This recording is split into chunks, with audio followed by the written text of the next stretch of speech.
দেখো বলেছে কি মেট্রিক পদ্ধতি, মেট্রিক পদ্ধতি মানে কি kilometre, hectometre, decametre, metre, decimetre, centimetre, millimetre, এইগুলোকে বলছে মেট্রিক পদ্ধতি ক্যালকুলেশন।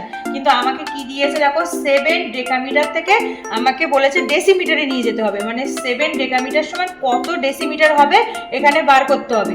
তাহলে দেখো ডেকামিটার থেকে ডেসিমিটারে গেলে কি করতে হবে বলতো, সামনের দিকে গেলে গুণ করতে হয়। তাহলে কিমি, হেমি, ডেকামি, মি, ডেসিমিটার, তার মানে হচ্ছে দুঘাত যেতে হবে। তাহলে দুঘাত যেতে গেলে একটা একটা ঘর 10 করে গুনবো। তাহলে ডেকামিটার থেকে ডেসিমিটার মানে হচ্ছে দুঘাত, তার মানে 7-এর সাথে দুঘাত, একটা 10, একটা 10, দুটো দুঘাত গেছে মানে দুটো 10 গুণ করে দিয়েছি। তাহলে এইটা হয়ে যাচ্ছে কিন্তু ডেসিমিটারে, ঠিক আছে, কনভার্ট হয়ে গেল ডেসিমিটারে। এইবারে গুণ করে দিই, তাহলে কত হচ্ছে 700 এত ডেসিমিটার হয়ে গেল।